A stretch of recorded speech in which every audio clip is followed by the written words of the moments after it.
우리는 인생을 살면서 많은 일들을 합니다. 굳이 인생까지 논하지 않더라도 우리는 지난 한 주간을 뒤돌아보면 정말 많은 일들을 하며 살았습니다. 어떤 일을 했을까요? 직장에 다녔지요. 공부를 했지요. 기술을 배웠습니다. 또 우리는 지난 언젠가 결혼을 했고 아이를 낳았습니다. 이처럼 우리는 인생을 살면서 이런저런 많은 일들을 하며 살아갑니다. 앞으로도 우리는 많은 일을 하며 살 것입니다. 그런데 너무나 많은 사람들이 많은 일을 하면서 내가 그 일을 왜 하는지 이유를 알지 못하고 하는 경우들이 사실은 너무 많은 것 같습니다. 여러분이 지난 한 주간 하셨던 일들을 되짚어 보십시오. 직장에 다니셨습니까? 사업을 하셨습니까? 학교에 갔습니까? 무엇인가를 하셨습니까? 여러분은 그 일을 하실 때 내가 이 일을 왜 하고 있는지 분명한 이유를 가지고 하셨습니까? 어떻게 보면 우리는 늘 반복되는 많은 일들을 하면서도 내가 그 일을 왜 하고 있는지 이유에 대해서는 전혀 생각하지 못할 때도 사실은 많이 있는 것 같습니다. 그러나 그러면 안 된다는 걸 압니다. 우리는 어떤 일을 하든지 간에 그 일을 하는 참다운 이유가 무엇인가를 분명히 알아야만 합니다. 신앙생활도 마찬가지인 것 같습니다. 우리가 예수를 믿는 사람이 되었습니다. 그래서 우리는 신앙의 많은 일들을 합니다. 예배를 드립니다. 성경을 읽습니다. 기도를 합니다. 그리고 교회 안에서 여러 가지 모양으로 봉사와 섬김의 일을 합니다. 그 밖에도 우리는 많은 일들을 합니다. 그런데 우리 역시도 내가 그 일을 하면서 내가 왜 이 일을 하고 있는가 이유를 알지 못하고 그 일을 하는 경우도 많이 있다는 겁니다. 여러분은 오늘 예배의 자리에 나왔습니다. 왜 나오셨습니까? 예배는 왜 드리고 계십니까? 혹시 아직 거기까지는 생각하지 못하고 오늘 이 자리에 앉아 계신 분들이 혹 계십니까? 그러면 안 됩니다. 우리가 신앙생활을 하는 모든 것들 속에도 다 그 이유가 무엇인가가 분명해야만 합니다. 이유를 알지 못하고 그저 습관적으로 그 일을 한다면 그것은 옳은 일이 될 수 없기 때문에 그렇습니다. 그런데 이유를 모르고 일을 하는 것보다 더 나쁜 것이 있습니다. 그건 무엇이냐면 잘못된 이유를 가지고 어떤 일을 하는 것, 그것이 훨씬 더 잘못된 일인 겁니다. 오늘 본문이 바로 이 부분에 해당이 됩니다. 잘못된 이유를 가지고 예수님을 따랐던 큰 무리에 대해서 소개하고 있습니다. 그러므로 오늘 말씀을 통해서 그들이 가지고 있었던 잘못된 이유는 무엇이며 그러면 우리가 가져야 하는 신앙의 올바른 이유는 무엇이어야 하는가 이 부분을 함께 살펴보도록 하겠습니다. 이제 4절 말씀을 봅시다. 4절 말씀을 보시면 각 동네 사람들이 예수께로 나와 무엇을 이뤘다고 말합니까? 큰 무리를 이루었다라고 말을 합니다. 여러분 이 큰 무리들은 누구일 것 같습니까? 아마도 1절에 나오는 사람들일 겁니다. 그 후에 예수께서 각 성과 마을을 두루 다니시며 하나님 나라를 선포하시며 그 복음을 전할세. 예수님은 제자와 그 공동체들과 함께 각 성과 각 마을을 다니셨습니다. 그리고 그곳에서 하나님 나라의 복음을 전하셨고 기적을 행하셨습니다. 아마도 이 큰 무리는 그 하나님 나라의 복음을 들은 자들이고 예수님이 행하시는 기적을 본 자들이고 또는 그 소문을 듣고 어떤 기대를 가지고 예수님을 찾아왔던 큰 무리였을 겁니다. 예수님은 그 큰 무리에게 비유로 말씀하십니다. 바로 그 비유가 씨 뿌리는 자라는 비유, 오늘 본문의 말씀을 주신 겁니다. 이제 그 내용을 보시면 5절을 보시면 한 농부가 씨를 뿌리러 나갔습니다. 그런데 그 씨를 뿌리는 가운데 이 씨가 첫 번째는 어디에 떨어졌다고 말합니까? 길가에 떨어졌습니다. 결과는요? 밟혔어요. 밟혔어요. 밟혔어요. 사람들에게 밟혔어요. 당연하겠죠. 길가니까. 그리고 떨어졌고 또 남은 씨앗들은 공중의 새들이 와서 먹어버렸다는 이야기예요.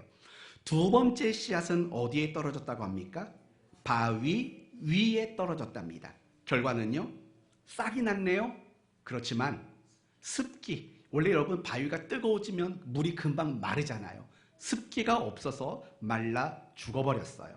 세 번째는요, 가시떨기 속에 떨어졌어요. 가시가 자랄 정도로 물은 있었나 봅니다. 그래서 싹을 틔웠고 줄기가 자랐습니다. 그러나 이 줄기가 자라면서 무엇에 찔렸습니까? 가시에 찔렸어요. 그 결과 더 이상 자라지 못하고 가시의 기운에 막혀 죽어버렸다는 이야기예요. 또 네 번째는 어디에 떨어졌습니까? 좋은 땅에 떨어졌습니다. 결과는 무엇입니까? 100배의 결실을 맺었다는 겁니다. 퀴즈를 내봅시다. 이 비유에서 중요한 단어 2개를 찾아보십시오. 이 씨 뿌리는 비유, 이 내용에서 중요한 단어 2개. 첫 번째, 씨가 중요합니다. 그렇죠? 씨가 중요하죠. 모든 종류의 장소에 씨가 뿌려졌습니다. 씨가 중요합니다. 하나는 여러분이 맞추십시오. 뭐가 맞을까요? 뭐가 중요할까요? 땅이요? 땡. 땅이니까 땡입니다. 네? 어떤 단어가 중요할까요?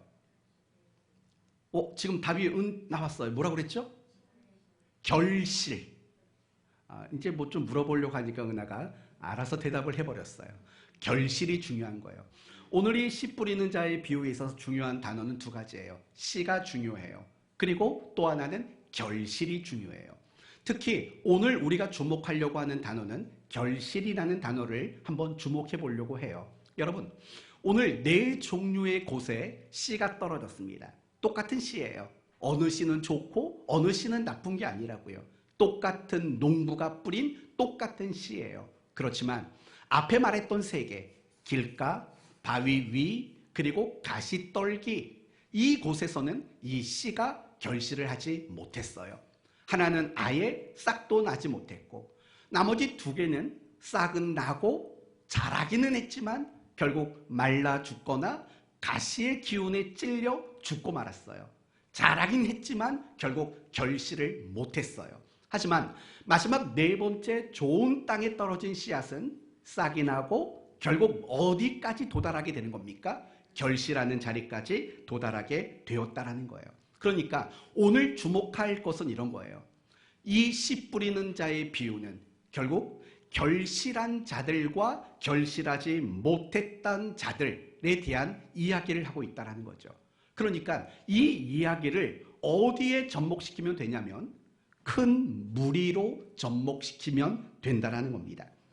지금 큰 무리는 모두가 누구를 따라가고 있습니까? 예수님을 따라갑니다. 예수님이 이곳에 가면 그곳으로 가고 예수님이 저곳으로 가면 저곳으로 가는 그 큰 무리인 거예요. 그러니까 지금 보면 이 큰 무리는 모두가 다 예수님을 따라가고 있는 사람들이에요. 이것을 우리 식대로 말한다면 그들은 모두가 예수님께 대한 믿음과 신앙을 가지고 있는 자처럼 보이고 있다는 거예요. 그러나 중요한 건 무엇이냐면 이 큰 무리 모두가 끝까지 예수님을 따라가지는 못할 거라는 이야기예요. 이해되십니까? 이들이 예수님께 대한 신앙은 가지고 있지만 모두가 다 그 예수님께 대한 신앙을 완성할 수는 없을 거라는 거예요. 어떤 사람은 예수님께 대한 신앙을 시작하지 못하는 사람들도 있을 거예요. 길가. 어떤 사람은 예수님께 대한 신앙을 시작했어요. 그러나 어떤 이유로 그 신앙이 중단되고 멈춰버리는 사람도 있어요. 어떤 사람은 신앙생활을 시작했어요. 예수 믿는 신앙이 시작됐어요. 그러나 시간이 지나자 어느 시점에 가서는 중도에 멈추고 말았다라는 거예요. 그러나 어떤 사람, 대다수가 아닌 적은 어떤 사람들은 예수를 믿고 따르는 그것이 결국 완성되고 승리되는, 성공하게 되는 이런 일들이 있을 것이다. 바로 이것이 오늘 우리가 살펴보고자 하는 비유의 핵심이라는 거예요. 결국 4종류의 장소는 누구를 이야기하는 겁니까? 지금 예수님을 따르겠다고 모여든 그 무리들을 이야기하는 거예요. 그들 중에는 길과 같은 결말을 맞이할 사람, 그 가운데는 바위 위와 같은 결과를 맞을 사람, 그 속에는 가시떨기와 같은 곳에 있는 그런 사람들이 있을 거고, 그리고 그 중에 일부는 좋은 땅과 같아서 예수를 믿고 따라가는 일들을 끝까지 이룰 수 있는 사람이 있을 것이다. 바로 이 비유의 이야기는 여기에 있다라는 겁니다. 이걸 마라톤에 비유해 봅시다. 마라톤. 제가 옛날에는 마라톤을 꽤 잘했습니다. 학교에서 뛰었다 하면 2등은 했습니다. 그게 참 지금도 생각해 보면 너무 안타까운 거예요.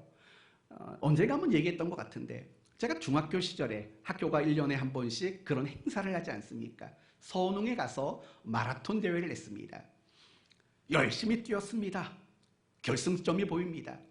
손이 아직 있습니다. 그럼 제가 몇 등일 것 같습니까? 1등이죠. 야, 온갖 생각이 다 들었습니다. 내가 1등을 하면 우리 반 친구들이 어떻게 나를 대접해 줄 것인가부터 해서 집에 가서 이 메달을 가지고 내가 뭘 요구할 것인가? 짜장면을 요구할 것인가? 너무 설렜던 겁니다. 막 흥분이 되는 겁니다.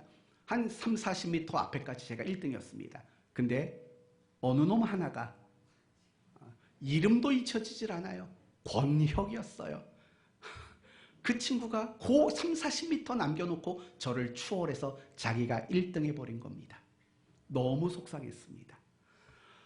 그 다음 해가 됐습니다. 또 제가 뛰었더니 앞에 결승선이 있는 겁니다. 무슨 말입니까? 제가 이번에도 또 1등입니다. 근데 불현듯 무서운 겁니다. 뒤에서 추월할까 봐 뒤를 돌아봤습니다. 아무도 없었습니다.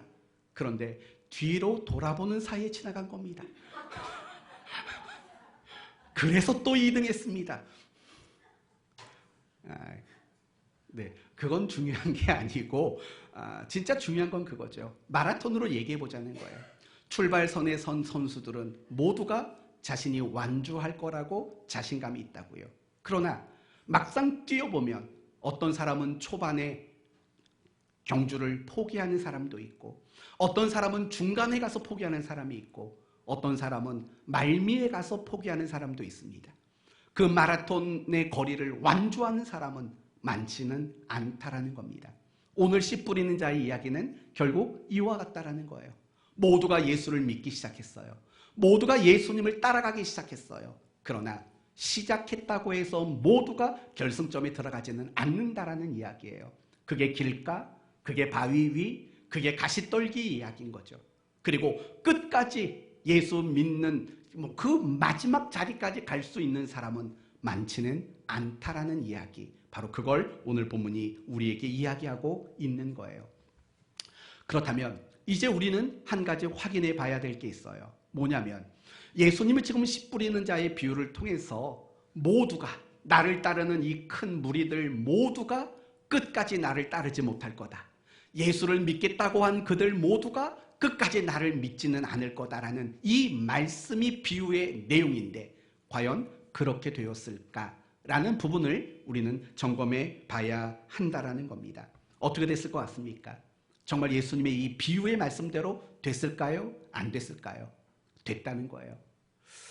예수님께서 체포당하시고 빌라도에게 재판을 받기 전까지는 이 큰 무리가 오늘 본문의 그 분위기와 똑같이 예수님을 따라갔다고요.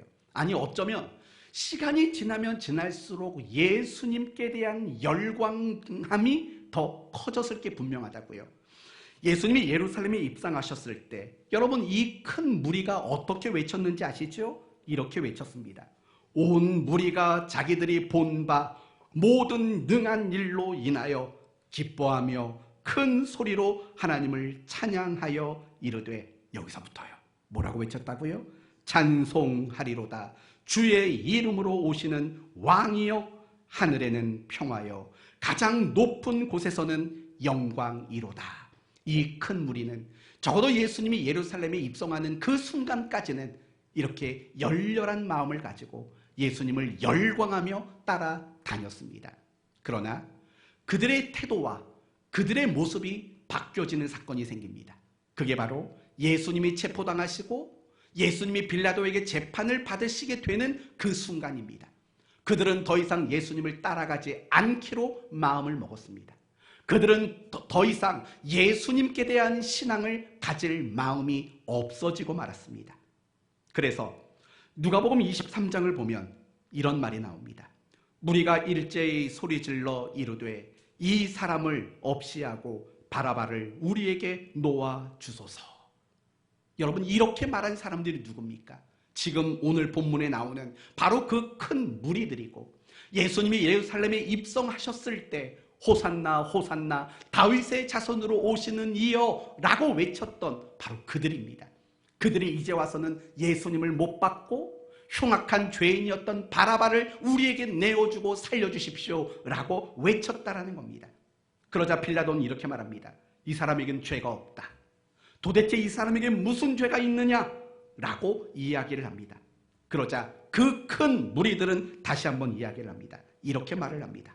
십자가에 못 박게 하소서, 십자가에 못 박게 하소서. 그 일을 3번이나 반복하게 되었다라는 겁니다. 사랑하는 성도 여러분, 너무 정확하지 않습니까? 예수님 당시의 종교 지도자들은 길가에 떨어진 씨앗과 같아서 예수를 믿고 따라가는 일들을 아예 시작도 하지 못했습니다. 그리고 바위 위 가시떨기와 같은 많은 무리들은 결국 예수님이 붙잡히고 재판을 받게 되자 더 이상 예수님을 따르는 일들을 중단하고 예수님께 대한 신앙을 포기하고 예수님을 내어버리는 사람이 되고 말았다는 겁니다. 결국 이 큰 무리들의 상당수는 어떤 사람입니까? 예수님을 따르는 일에 결실하지 못한 자들이라는 겁니다. 그들은 끝내 열매를 맺는 신앙의 완성의 자리까지는 그들이 나가지는 못했다라는 겁니다. 그런데 우리가 성경을 보면 이 큰 무리와 같은 사람들이 얼마나 많은지 모릅니다. 처음에는 큰 무리처럼 신앙을 갖고 믿음을 가진 사람처럼 보이지만 결국에는 신앙이 실패하고 신앙의 결실을 이루지 못하는 사람의 이야기가 너무나도 많습니다. 누가 있을까요? 아담의 장남, 누구죠? 가인이죠. 하나님께 제물을 드리고 예물을 드리고 신앙이 있는 것처럼 보입니다. 그러나 결국에는 그 모든 것들을 다 내어버리는 사람이 되고 말았습니다. 아브라함의 조카 롯을 보십시오. 그도 갈대아 우르에서 아브라함과 함께 떠난 사람입니다. 믿음이 있고 신앙을 가진 것처럼 보입니다. 그러나 결국 소돔성에 살면서 그는 모든 신앙이 무너지고 마는 신앙의 결실을 이루어내지 못하는 모습으로 그의 이야기는 마치게 됩니다. 이삭의 장남 에서도 마찬가지고 이스라엘의 첫 번째 왕이었던 사울 왕도 마찬가지였습니다. 예수님의 제자로 활약을 했던 가룟 유다도 마찬가지입니다. 바울의 동역자였으며 유명한 선교사였던 데마라는 사람도 결국 그렇게 되고 말았습니다. 넓은 관점으로 본다면 구약 성경에 나오는 이스라엘 백성들의 이야기가 다 그런 모습입니다. 그리고 신약 성경에 나오는 많은 종교 지도자들의 이야기도 역시 마찬가지인 겁니다. 무엇인가를 시작했지만 예수님을 따르고 믿음을 가진 것처럼 보이지만 결국 결실하지 못하고 신앙의 열매를 내지 못하는 그런 사람들의 이야기가 성경에는 상당히 많다는 겁니다. 그런데 우리 주변에 있는 누군가를 봐도 이런 경우는 굉장히 많습니다. 신앙생활을 열심히 하는 것 같습니다. 그런데 어느 순간 그 사람이 교회를 떠나고 신앙을 떠나버린 그런 어떤 사람을 여러분은 본 적이 있으실 겁니다. 저는 그런 경험이 있습니다. 어느 목사님 사모님입니다. 이 목사님 사모님이 목사님과 이혼을 했습니다. 그리고 이 사모님이 결국은 불교 신자가 됐다라는 이야기를 들었습니다. 그 웃기는 얘기죠. 그걸 어떻게 알았을까요? 하면 이렇게 알게 됐다고 합니다. 제가 직접 본 건 아닌데 불교 방송에서 그 사모님이 나왔다는 겁니다. 자기는 목사의 아내였다. 근데 이제는 부처님을 믿게 되었다. 우리 기독교 방송에도 그거 있잖아요. 나는 옛날에 불교 신자였다. 근데 이제 기독교인이 됐다. 그런 걸 방송에 출연했다라는 거예요. 불교 신자로서 방송에 출연을 했다라는 거예요. 성도 여러분, 그런 일들이 얼마나 많습니까? 저는 또 목회를 했지 않습니까? 제가 목회했던 그 기간 동안 뒤돌아보면 교회를 떠나고 신앙을 떠나버린 사람들이 한둘이 아니라는 걸 저는 압니다. 분명히 그런 일들이 우리 주변에 많습니다. 그리고 어쩌면 우리 모습도 마찬가지일지도 모릅니다. 비록 예수님을 믿는 걸 포기한 적은 없습니다. 우리는 교회를 떠난 적은 없습니다. 그러나 우리의 모습을 뒤돌아보면 신앙의 결실을 하지 못하고 신앙의 어떤 실패자처럼 보일 때가 사실은 우리에게도 있다라는 거예요. 하나님의 자녀답지 못하고 우리가 그리스도인답게 살지 못하고 늘 신앙생활이 제자리 걸음만 하고 그런 우리의 모습일 때가 많다는 거죠. 하나님이 우리에게 원하시는 삶을 살아내는 일에 결실하지 못할 때도 얼마나 많은지 몰라요. 용서해라. 그러나 우리는 용서에 실패합니다. 사랑해라. 그러나 우리는 사랑에 실패합니다. 겸손해라. 또 역시 우리는 겸손에 실패합니다. 우리도 정말 신앙생활을 하다 보면 다양한 실패를 경험합니다. 내가 신앙의 열매를 맺지 못하는, 신앙의 결실을 이루어내지 못하는 내 모습을 발견할 때가 얼마나 많은지 모릅니다. 심지어는 어떤 자그마한 일 하나를 가지고도 너무 쉽게 하나님께 원망하고 하나님께 불평을 합니다. 그리고 하나님께 우리는 마음의 시험이 찾아올 때도 얼마나 많은지 모릅니다. 그래서 주저앉습니다. 그래서 낙심합니다. 그래서 절망합니다. 그래서 신앙이 침체하고 신앙이 곤두박질 치는 이런 경험들을 우리는 자주 하게 됩니다. 어쩌면 그 모습이 이 큰 무리의 모습과 사실은 다르지 않다라는 겁니다. 이 큰 무리가 지금은 얼마나 열심히 예수님을 따라갑니까? 그러나 나중에는 전혀 그렇지 못한 사람이 되고 말지 않습니까? 어쩌면 지금 여러분은 얼마나 열정적으로 하나님을 찬송했습니까? 얼마나 간절하고 진실하게 이 시간 예배하고 있습니까? 그러나 어느 순간에 여러분의 그 열정은 식어져 버리고 여러분의 그 열심 있는 모습들도 사그라드는 순간들이 지금까지 얼마나 많이 수없이 반복되어 왔는지 여러분 알고 있지 않습니까? 사랑하는 성도 여러분, 저는 여러분이 신앙의 결실에 실패하는 성도가 되지 않았으면 좋겠습니다. 여러분이 항상 시작한 이 신앙의 내용이 싹이 나고 자라고 그래서 결국은 결실하는 자리까지 멈춤 없이 그렇게 성장해가는 여러분 모두가 될 수 있기를 바랍니다. 그렇다면 과연 이 큰 무리들 중에 상당수가 예수님을 따라가는 일에 실패하고 신앙이 실패했던 이유는 과연 무엇일까요? 그 이유는 바로 이런 겁니다. 그들이 지금 예수님을 따라가고자 하는 이유가 잘못되었기 때문이라는 거예요. 그들은 예수님께 찾아 나왔습니다. 그리고 그들은 예수님을 따라다닙니다. 그런데 그렇게 행하는 그들이 가지고 있는 이유가 어긋났기 때문이라는 거죠. 잘못되었기 때문이라는 겁니다. 우리는 오늘 8절까지 읽었습니다. 그러나 15절까지가 이 씨 뿌리는 자의 비유가 이어지는 내용입니다. 특별히 우리가 다음 주에 살펴볼 9절에서 15절까지는 예수님께서 제자들에게 이 씨 뿌리는 자 비유의 의미가 뭔가를 밝혀주는 장면이 나옵니다. 한번 보셔야 합니다. 결실하지 못한 땅은 세 가지 땅이었습니다. 첫째는 길가였고, 두 번째는 바위 위고, 세 번째는 가시떨기였습니다. 이 세 가지 밭 중에 두 가지만 생각해 보겠습니다. 바위 위와 가시떨기. 왜냐하면 길가에 떨어진 씨앗은 아무것도 시작하지 못했잖아요. 싹을 내지 못했으니까 거기는 이야기할 필요가 없는 거고, 그러면 나머지 바위 위와 또 가시떨기를 한번 생각해 보셔야 합니다. 13절입니다. 13절. 바위 위에 있다는 것은 말씀을 들을 때에 기쁨으로 받으나 뿌리가 없어 잠깐 믿다가 시련을 당할 때에 배반하는 자요. 여러분, 이 바위 위에 떨어진 씨앗이 결실하지 못한 이유가 뭐라고 말합니까? 이유가 뭐죠? 13절. 13절을 보세요. 13절. 잠깐 믿다가 뭐 때문에? 시련 때문에. 시련을 당해서 배반하는 자라고 말해요. 그러니까 지금 예수님은 아까 그 바위 위가 습기가 없어서 말랐다라는 이야기를 뭐라고 말하냐면 시련을 당해서 믿음을 배반한 것으로 풀어주고 있다고요. 중요한 초점, 시련이에요. 시련. 두 번째, 14절을 보시면 가시떨기에 떨어진 씨앗이 결실하지 못한 이유를 무엇 때문이라고 해석해 줍니까? 이생의 염려. 그러니까 이 땅을, 이 세상을 살아가는 가운데 가지게 되는 염려 때문이라고 말하고, 그 다음에는요, 재물과 향락의 기운이 많죠. 무슨 말이냐면 세상의 재물과 세상의 쾌락의 유혹을 받고 이끌려서 그래서 결실하지 못하게 됐다, 이렇게 이야기를 하고 있는 겁니다. 그러면 여러분 종합해 봅시다.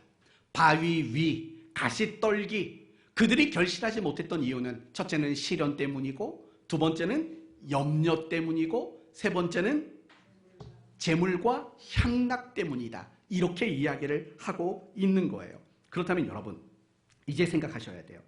이 큰 무리들이 결국 예수님을 따르는 결실을 이루어내지 못한 이유는 이 내용들이라는 거예요. 그들이 시련 때문에, 그들이 염려 때문에, 그들이 재물과 향락 때문에 결국은 예수님을 따라가는 일들이 실패하게 되었다라는 거예요. 맞죠? 맞죠?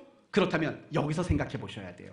아니, 예수님을 따르기로 했는데 뭐 그까지 시련이며 염려며 재물과 향락의 유혹이 있는데 왜 못 따라가요? 따르기로 작정한 사람들이. 이유는 간단하죠. 그들이 처음부터 예수님을 따르고자 했던 이유가 사실은 달랐던 거예요. 내가 시련까지, 내가 염려까지, 내가 재물과 향락을 포기하면서까지 예수님을 따라갈 마음이 사실은 없었던 거예요. 그러면 그들이 예수님을 따르고자 했던 진짜 이유는 과연 뭘까요? 바로 이런 것들이죠. 세상의 모든 시련과 염려에서 벗어나려고, 세상이 좋다고 말하는 재물과 향락을 누리고 싶었던 거죠. 그런 이유를 가지고 예수님을 따랐는데 결국 시련이 오고 염려가 오고 세상의 것들을 포기해야 되는 순간들이 다가오니까 더 이상 안 되겠어, 더 이상 예수님을 따라갈 수 없어 라는 그런 결실하지 못하는 포기가 그들에게 나타날 수밖에 없었다라는 거죠. 그들은 예수님을 따라가는 이유가 사실은 보상이었던 거예요. 내가 바라고 내가 원하는 것, 그것을 얻기 위해서 예수님을 따라간 거죠. 그들은 시련을 원하지 않았어요. 그들은 염려거리 속에 사는 걸 원하지 않았어요. 그들은 재물과 향락을 포기하는 걸 원하지 않았어요. 도리어 그들은 모든 시련과 염려에서 자유하고 세상의 풍족한 것들을 더 누리고 싶은 그런 기대와 그런 보상을 생각하면서 그들은 예수님을 따라갔던 거죠. 그들에게 있어서 예수님은 정치적인 메시아였을 뿐이에요. 예수님이 가지고 계셨던 권세와 능력으로 로마의 압제와 시련으로부터 자유를 주고, 예수님이 메시아로서 이 나라의 왕이 되심으로 말미암아 세상의 그 어떤 나라도 넘볼 수 없는 강하고 능력 있고 풍족한 나라를 만들어 주실 것에 대한 기대를 가지고 있었던 거예요. 그런 보상을 내주신, 이스라엘 민족이 지금까지 이방 민족에게 수없이 억압당하고 처참하고 고통스럽게 살았던 이 모든 괴로움들을 보상해 주시는 메시아로 여겼기 때문이라는 거예요. 병들어 평생 고생하고, 가난해서 평생 고생하고, 남들에게 무시당해서 평생 고생했던 자기에게 정말 보상해 주시는 분으로 여겼기 때문에 그들은 지금 예수님을 따라가고 있는 거죠. 그러나 그 예수님이 아무 힘없이 붙잡히시고 로마의 대리자였던 빌라도에게 재판을 받고 있어요. 그러니 그들은 자기가 기대했던 것을 얻을 수 없다라는 실망감, 아니 더 나아가서 그 예수님께 대한 배신감에 사로잡혀 있었던 거죠. 결국 그들은 결실하지 못하는 자가 되고 말았던 거예요. 이유는 이거예요. 그들이 예수님을 따르고자 했던 그 이유는 바로 보상이었다라는 거예요. 내가 이만큼 따라가면 예수님은 나에게 내가 바라고 원하는 것을 이만큼 주셔야 돼 라는 그 보상의 마음이 예수님을 따라가고자 했던 바로 이유였고, 그리고 그 이유는 잘못된 것이었기 때문에 결국 예수님을 따라가는 그 일에, 예수 믿는 신앙에 결실을 맺지 못할 수밖에 없다는 거예요. 사실은 우리도 마찬가지라는 거예요. 우리가 신앙의 결실을 맺지 못하는 이유가 뭘까요? 성경을 몰라서가 아니에요. 여러분, 이미 여러분은 그리스도인으로서 내가 어떻게 살아야 할지 여러분은 많이 알고 있다고요. 누가 나를 미워할 때 나는 그 사람을 위해 기도하고 그 사람을 용서하고 그 사람을 축복해줘야 된다는 걸 알아요. 알잖아요. 우리가 하나님을 사랑해야 되고 우리가 하나님을 더 의지해야 된다는 거 알잖아요. 예배를 열심히 드려야 된다는 것도 알고 기도해야 된다는 것도 알아요. 우리가 이제 시작하게 될 전도 사역도 우리가 당연히 해야 되는 걸 알아요. 몰라서가 아니에요. 그런데 우리는 그 내가 알고 있는 것들을 결실하지 못하는 순간들이 너무 많다고요. 이유가 뭔지 아세요? 여러분이 예수를 믿고 여러분이 신앙생활을 시작하게 된 그 출발이 잘못된 거예요. 그 이유가 잘못되었기 때문이에요. 대부분의 신자들이 내가 예수를 믿고 신앙생활을 하는 이유가 뭔지 아세요? 보상일 때가 너무 많아요. 물질적이고 현세적이고 세상적인 보상, 이 보상이 신앙의 이유이고 목적인 경우들이 너무나도 많이 있다고요. 여러분은 아닌 것 같습니까? 확인시켜 드릴게요. 여러분이 신앙생활을 정말 열심히 하게 될 때가 언젠가를 한번 생각해 보세요. 안 나가던 예배도 열심히 나가고 안 하던 기도를 막 하게 되고 생각하지도 않았던 회개를 막 찾아서 하고, 언제 이런 일을 하나요, 여러분? 언제 이런 일 하죠? 예배도 안 드리던 사람이 예배 열심히 나가요. 기도도 안 하던 사람이 기도를 막 열심히 해요. 평상시에는 회개하지도 않았던 사람이 내가 뭐 잘못한 거 없나 하나님께 회개를 열심히 하려고 노력해요. 대부분 언제 그런 열심이 나타나게 될까요? 언제일까요? 어려운 문제가 생겼을 때죠. 내 인생이 괴로울 때죠. 우리는 어떤 어려움과 어떤 문제가 생길 때 그때는 하나님께 힘과 도움을 구하려고 하죠. 그래서 우리는 안 하던 예배를 드리고 안 하는 기도, 안 하던 회개 생활을 그렇게 열심히 하게 되는 거죠. 그러면 그 일들을 열심히 하게 되는 이유는 뭐였을까요? 보상이죠. 내가 지금 이렇게 큰 일을 당했는데, 내가 지금 이렇게 힘들고 괴로운 일들을 당했는데 내가 좀 열심히 할 테니까 하나님, 이 힘들고 어려운 거를 빨리 좀 해결해 주십시오 라는 보상의 마음이 우리를 열심히 하도록 만든다는 거예요. 반대로 생각해 봅시다. 우리가 신앙이 나태해지고 게을러질 때는 언제일까요? 묻지도 않았는데 대답을 해요. 맞아요. 이제 더 이상 하나님께 바라고 원하는 보상받을 게 사라졌을 때, 그때는 또 금방 나태하고 금방 또 게을러지는 우리의 모습을 발견하게 되는 거죠. 우리가 신앙생활을 하면서 어떤 봉사와 수고의 일을 하면서 원망과 불평이 쏟아져 나올 때가 언제인 줄 아십니까? 내가 생각했던 보상이 이루어지지 않을 때입니다. 하나님, 내가 이렇게 열심히 했지 않습니까? 남들은 맨날 교회 가도 손 하나 까딱하지 않지만 나는 교회 가면 설거지부터, 오늘 설거지 누구죠? 장로님. 장로님 목장이랍니다. 네, 장로님 목장이랍니다. 나는 맨날 설거지에 청소에 뭐 잡다한 일 다 하는데 나는 왜 맨날 이런 어려움을 당해야 돼? 나는 왜 맨날 이렇게 속상한 일들이 찾아와야 돼? 그런 거 아닙니까? 우리가 하나님께 원망하고 불평하는 대부분의 내용들은 뭐냐? 다 그런 거죠. 내가 노력한 거, 내가 열심을 낸 거, 그거에 상응하는 보상이 이루어지지 않았을 때 우리는 하나님께 원망과 불평이라는 걸 하죠. 내가 왜 신앙이 주저앉게 되죠? 내가 왜 자꾸 신앙생활하면서 절망하게 되죠? 그것도 역시 마찬가지죠. 내게 적절한, 내가 이해할 수 있을 법한 수준의 보상이 주어지지 않으면 우리는 절망하고 낙심하고 신앙의 주저앉음이 일어나게 된다는 거예요. 이런 일들이 여러분에게 안 일어나고 있나요?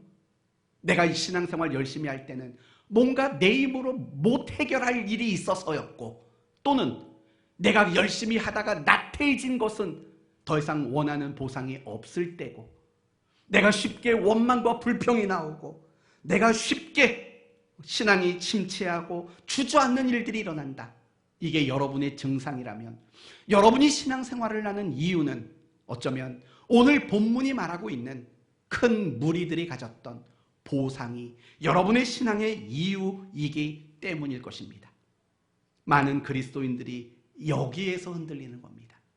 신앙생활을 시작하는 것, 내가 예수를 믿고 신앙의 삶을 살아가는 이유가 보상이라고 마음에 자리를 잡고 있으니까 신앙의 결실이 이루어지지 않고 원망하고 불평하고 하는 이런 일들이 일어나게 되는 경우가 너무 많다라는 거예요. 뭘 바라고 있기 때문에? 보상을 바라니까. 이걸 다른 말로 말한다면 자기 만족이 신앙의 이유가 되니까. 그래서 우리는 항상 신앙의 결실을 이루지 못하는 이런 안타까운 결과들이 날마다 우리의 모습 속에 나타나고 있다는 거예요. 하지만 여러분 아셔야 돼요. 어떤 보상을 얻는 것, 또는 내가 어떤 만족을 얻는 것, 이것은 신앙의 이유가 되어서는 안 돼요. 그건 신앙의 목적이 될 수도 없는 것들이에요. 그러나 이미 말한 것처럼 정말 어쩌면 이곳을 네 종류의 밭, 큰 물이라고 생각해 본다면 적어도 75%는 다 보상을 바라고 있는 사람들이라는 거예요. 여기가 큰 물이라고 생각해 봐요. 어쩌면 여러분 중에 길가가 있을 수도 있어요. 교회는 다니지만 정말 예수님을 진심으로 믿는 그 신앙이 출발하지 않은 사람도 있을 거예요. 어떤 사람은 바위 위예요. 바위 위. 시련이 생기면 금방 신앙이 흔들려요. 어쩌면 여러분은 가시떨기예요. 염려거리, 세상의 재물과 향락, 세상이 주는 즐거움, 그것 때문에 신앙이 늘 무너지고 그것 때문에 신앙생활을 열심히 못하는 그런 사람도 있을 거라고요. 그건 다 뭐예요? 내가 신앙생활을 하는 이유가 보상이기 때문에 그래요. 보상. 내가 신앙생활을 하는 이유가 하나님으로 인해서 또는 신앙이라는 근거를 가지고 자기 만족을 얻고자 하는 이유와 목적을 가졌기 때문인 거예요. 그러면 안 되는 거죠. 내가 어떤 보상을 바라는 신앙이라면 그것은 참다운 신앙이 아니죠. 그건 투자죠. 신앙의 투자. 여러분 가운데 주식하는 분 계십니까? 그 주식을 왜 사셨어요? 보상을 받는 거죠. 나중에 이득을 보려고 주식을 사는 거죠. 만약에 우리가 신앙에 열심히 바로 어떤 보상을 위한다면 그게 투자가 아니고 무엇이겠습니까? 더 심각한 게 뭔지 아십니까? 보상을 바라는 것이 신앙의 이유라면 그건 우상숭배고, 더 나가서 그거는 샤머니즘과 다르지 않다라는 거예요. 여러분, 세상에는 많은 종교가 있다는 거 아시죠? 그리고 많은 우상들이 있다고요. 그러면 우상이 뭡니까? 다양한 재료, 돌, 나무, 여러 가지 재료를 가지고 어떤 형상을 만드는 거죠. 그리고 그 형상을 만들어 놓고 능력을 부여하는 거죠. 이 형상은 이런 능력. 옛날에 시골 마을 앞에 세워놓은 게 뭐죠? 천하대장군, 지하여장군, 나무로 해가지고 세워놨지 않습니까? 그래 놓고 어떤 능력을 거기에 부여했습니까? 악귀는, 악한 기운은 우리 마을로 못 들어와. 왜요? 이 천하대장군, 지하여장군이 그걸 지켜준다고 의미를 부여해 놨기 때문이에요. 그게 샤머니즘이고 그게 우상숭배예요. 제주도 가면 뭐가 많아요? 돌하루방이 많아요. 그렇게 만들어 놨어요. 코를 이따만시하게 만들어 놨다고요. 그리고 무슨 능력을 부여해 놨어요? 그 코를 만지면 오늘 지우기가 유난히 말이 많네요. 그 코를 만지면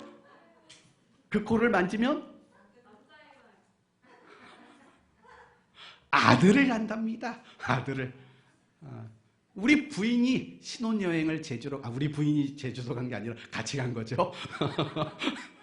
제주도 갔는데 그때 코를 안 만져가지고 아무튼 그런 거예요. 우상이라는 거는요, 어떤 재료로 어떤 모양을 만들고 자기가 원하는 능력을 부여해 놓은 거예요. 자기가 원하는 능력.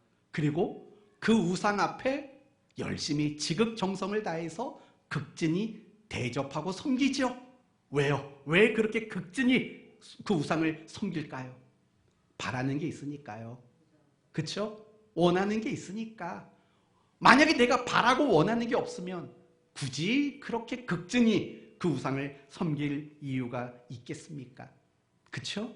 근데 만약에요, 여러분이 하나님을 믿고 여러분이 신앙생활을 하는 이유가 정말 내가 바라는 게 있고 내가 원하는 게 있어서 그렇다면 그 하나님이 천하대장군과 뭐가 다르겠습니까? 그 하나님이 제주도에 있는 돌 하루방과 뭐가 다르겠습니까? 다른 게 있다면 능력이 다르겠죠. 돌 하루방은 아들 전담이고 천하대장군, 여장군은 악귀를 막는 거고, 좀 하나님은 할 줄 아는 게 많으신 것뿐이죠. 그렇죠? 내가 어떤 보상을 받을 수 있는 내용이 많은 것뿐이지 사실은 돌 하루방과 하나도 다르지 않다라는 거예요. 그렇다면 여러분, 결론은 뻔한 거 아닙니까? 내가 신앙생활을 하는 이유가, 내가 이 자리에 예배 나온 이유가, 내가 하나님 말씀대로 순종하는 이유가 보상이 된다면 어떻게 그게 건강하고 올바르고 참다운 신앙이라고 과연 말을 할 수 있겠냐고요. 그런 잘못된 이유를 가졌는데 어떻게 하나님이 원하는 신앙의 열매를 맺고 어떻게 끝까지 하나님을 믿고 따라가는 그런 열매를, 결실을 어떻게 우리가 만들어낼 수 있겠냐고요. 못하는 건 당연한 거죠. 왜냐하면 인간은 본질적으로 시련을 좋아하지 않고 염려를 좋아하지 않죠. 도리어 인간은 본질적으로 재물을 좋아하고 향락과 쾌락을 좋아하는 게 인간이거든요. 여러분의 신앙을 점검해 보셔야 됩니다. 이건 너무 중요한 거예요.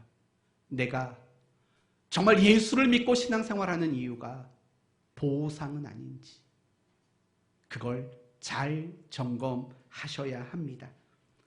그리고 그것이 보상이라면 더 이상 보상이 아니어야 합니다.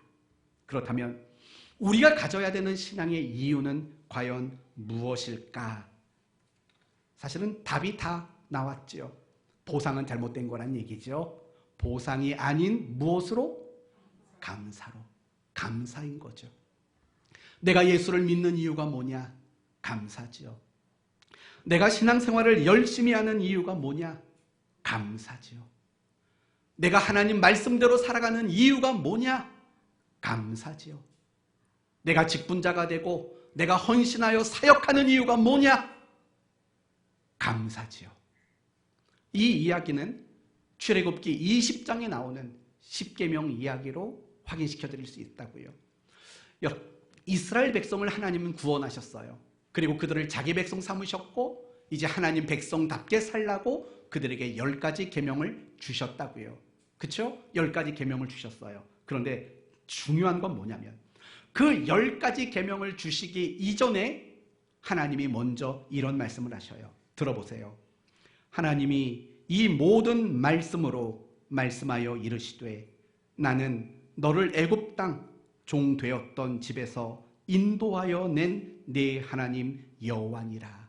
이 말씀을 하고 십계명의 첫 번째, 나 외에 다른 신을 두지 말라. 이 말씀이 시작된다고요. 그러니까 결국 무엇을 말하는 거냐면 하나님의 말씀을 순종해야 되는 이유가 뭐라는 거예요. 무엇 때문이라는 거예요. 내가 너희를 애굽에서 건져낸 여호와다. 다르게 말한다면 감사라는 거죠. 너희는 애굽에서 영원히 종노릇하며 살 수밖에 없었다. 근데 내가 너희를 애굽에서 건져서 하나님 나라와 백성으로 삼았다. 감사해야 되지 않겠냐? 그 감사가 하나님의 말씀을 지켜내는 이유라고 먼저 말씀을 하고 있다고요. 그리고 10계명은 10가지 계명입니다. 그 10가지 계명 중에 가장 독특한 계명 하나를 말한다면 바로 안식일 계명입니다. 안식일 계명. 네 번째 계명이죠. 안식일을 기억하여 거룩하게 지키라는 거예요. 그건 굉장히 독특한 거예요. 그건 하나님 백성의 정체성을 나타낼 수 있는 가장 중요한 계명이기 때문에 그래요. 왜냐하면 다른 종교에도 부모를 공경하라고 말한다고요. 다른 종교에도 살인하지 말라고 말한다고요. 다른 종교에도 간음하지 말라고 말한다고요. 다른 종교에도 욕심 부리지 말라고 말하고 거짓말하지 말라고 말한다고요. 그러나 이 안식일을 지킨다는 것은 그 고대 중동 사회에서 가장 특이한 계명인 거죠. 하나님은 왜 그들에게 안식일을 지키라고 명하셨을까요? 여러 가지 이유가 있겠지만 그것이야말로 그들이 하나님이 선택한 백성이라는 정체성을 가장 잘 보여주는 계명이기 때문에 그래요. 여러분, 오늘날 내가 그리스도인인지 아닌지 사실은 무엇을 보면 알 수 있습니까? 주일날 하나님 옆에 나가서 예배를 드리느냐 안 드리느냐, 내가 예배를 안 드리면서도 나는 그리스도인이다 할 수 없는 거죠. 남들은 다 산으로 들로 놀러 가고 자기 좋은 거 하는 그 시간에, 황금 같은 시간에 교회 나와서 예배를 드리고 있다. 이게 여러분이 구원받은 하나님 백성이라는 정체성을 보여주는 제일 중요한 자리라는 거예요. 그런데 이 안식일을 지키라는 그 계명 속에 이유를 설명하고 있다는 거예요. 먼저 출애굽기 20장에는 이렇게 말을 해요. 내가 6일간 창조했다. 여러분, 이 천지 창조는 누구를 위한 창조일까요? 하나님 자기 자신일까요? 아니죠. 인간을 위한 거예요. 감사가 묻어나는 사건이죠. 신명기 5장에서 안식일을 지켜야 되는 이유를 뭐라고 말하냐면 내가 너희를 애굽에서 건져냈다고 말해요. 뭐지요? 감사라고요. 감사라고요. 이처럼 성경은 항상 우리가 신앙을 해야 하는 이유, 내가 하나님을 따라가야 되는 그 이유의 첫 출발점, 첫 자리에 무엇을 두냐면 항상 감사를 두는 거예요. 그래서 시편 100편에 여러분은 잘 아시는 고백이 나오죠. 감사함으로 그 문에 들어가며. 그 문이 어떤 문이에요 도대체? 하나님의 문, 성전이죠. 그 문을 열고 들어가는 첫 걸음은 뭐라고 말해요? 감사함으로 라고 이야기를 하고 있다고요. 골로새서 2장에도 이런 말이 나와요. 그 안에 뿌리를 박으며 세움을 받아 교훈을 받은 대로 믿음 위에 굳게 서서 무엇을 넘치게 하라? 감사함을 넘치게 하라라고 말한다고요. 결국 우리의 신앙의 이유와 목적은 뭐냐? 하나님께 대한 감사. 오로지 그것만이 우리의 신앙의 이유라고 성경은 한결같이 이야기하고 있다는 거예요. 사랑하는 성도 여러분, 그러나 많은 그리스도인들은 감사를 어떻게 이해한 줄 아세요? 내가 그리스도인으로서 갖추어야 되는 어떤 항목, 내가 그리스도인으로서 가지고 있어야 되는 어떤 한 내용으로 생각한다고요. 아니라고요. 우리 그리스도인에게 있어서 감사는 신앙의 이유이지 우리가 만들어내야 되는 신앙의 내용과 항목이 될 수 없다고요. 이걸 혼돈한다고요. 아, 오늘 감사 못했어. 오늘 감사의 열매를 맺지 못했어. 우리는 늘 여기에 머물러 있다고요. 그게 아니에요. 그리스도인에게 있어서 감사는 신앙생활의 가장 중요한 이유라고요. 그 말은 무슨 말이냐면 감사함이 없다면 우리는 우리의 신앙이 마치 모래 위에 지은 집과 같고 바위 위에 떨어진 씨앗과 같을 것이고 가시떨기에 떨어진 것과 같은 그런 신앙의 모습일 수밖에 없는 거예요. 왜 자꾸 여러분이 바위 위에 떨어진 씨가 됩니까? 여러분이 왜 자꾸 가시떨기에 떨어진 씨앗처럼 됩니까? 이유는 하나예요. 보상이 이유이기 때문에. 신앙의 이유. 그러나 좋은 땅, 왜 염려와 시련이 없었겠냐고요. 그럼에도 불구하고 결실했던 이유 뭘까요? 그 신앙의 이유가 감사였기 때문이라는 거예요.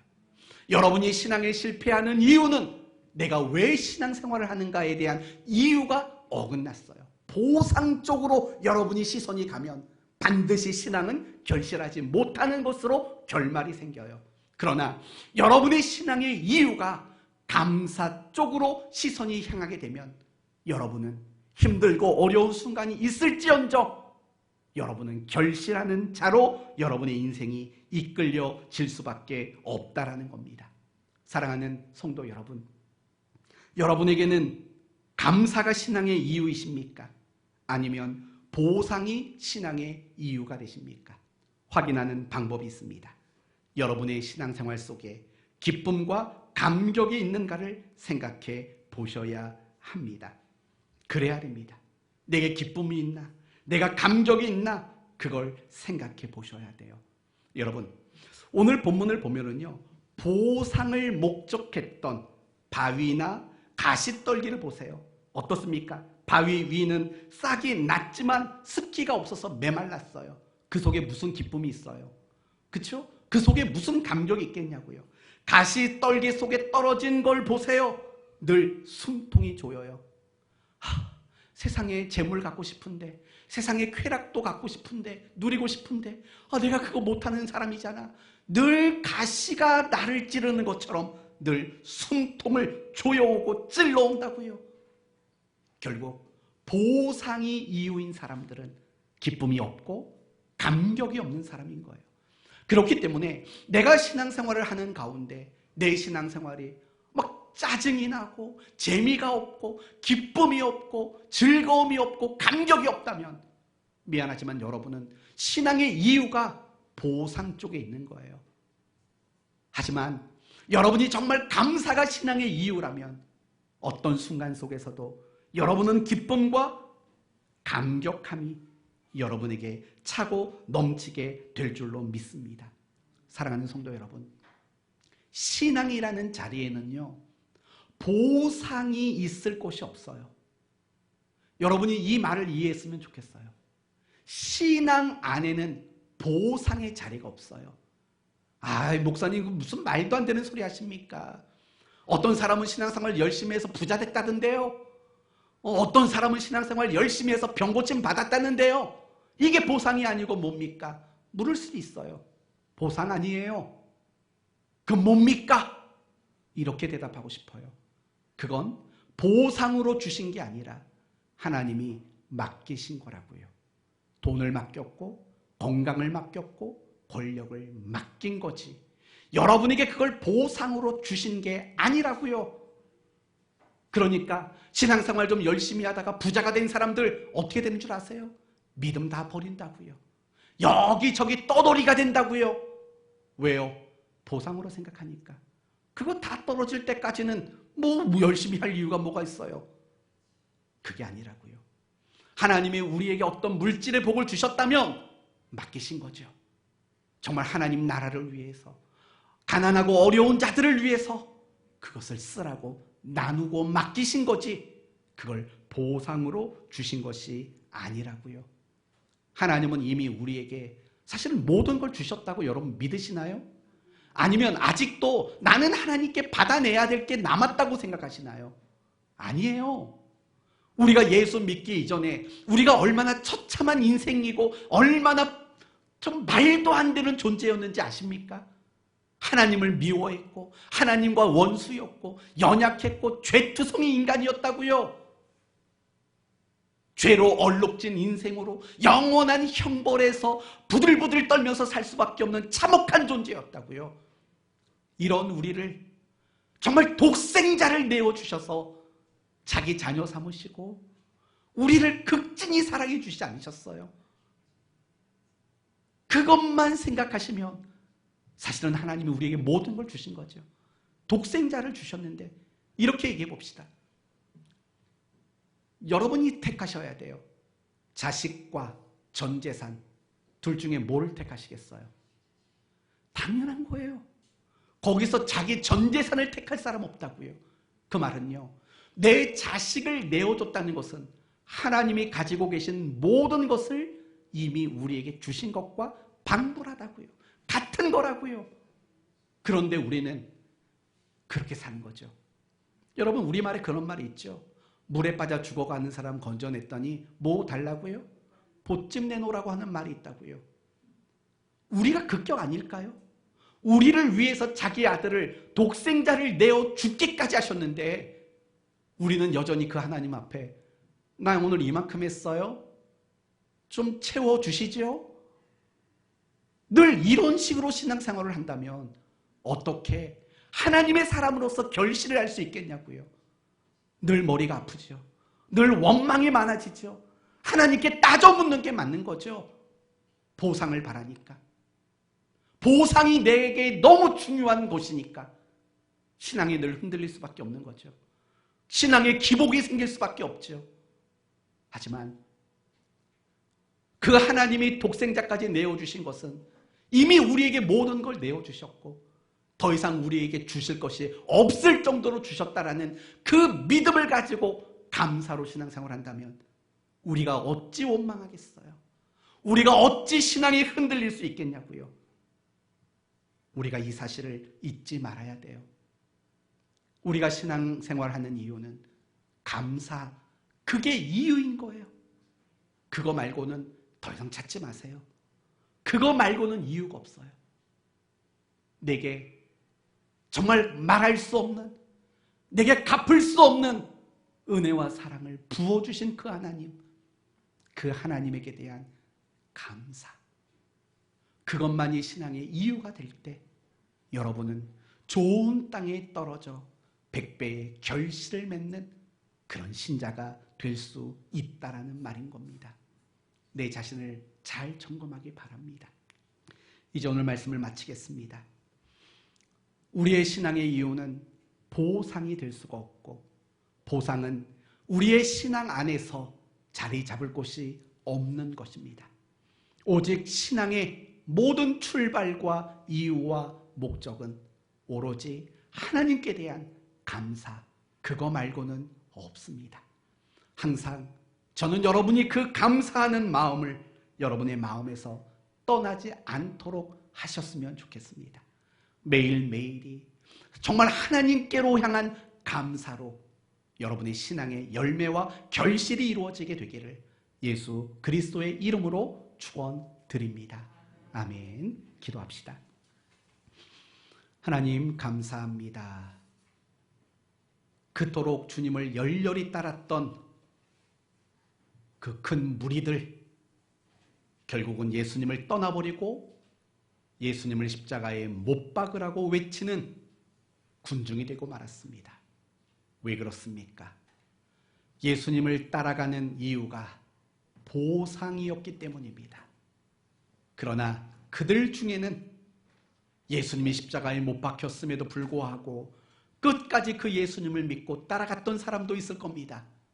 어찌 그럴 수 있습니까? 향유를 부었던 여인처럼 예수님을 따라가는 이유가 감사였기 때문입니다. 보상은 우리의 신앙의 자리에 존재할 수 없습니다. 왜냐하면 하나님은 우리 모두에게 모든 걸 주셨기 때문입니다. 하나도 빼놓지 않았고 그 어느 것 하나도 아끼지 않고 이미 모든 걸 주셨습니다.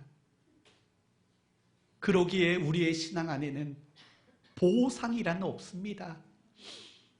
단지 하나님 나라를 위해 우리에게 맡겨주신 것들 뿐입니다. 그러므로 우리의 신앙이 보상이 되지 말게 하시고 오로지 감사만 이유가 되게 해 주옵소서. 감사가 보상을 몰아내게 하여 주옵소서. 예수님의 이름으로 기도드리옵나이다. 찬양드립니다.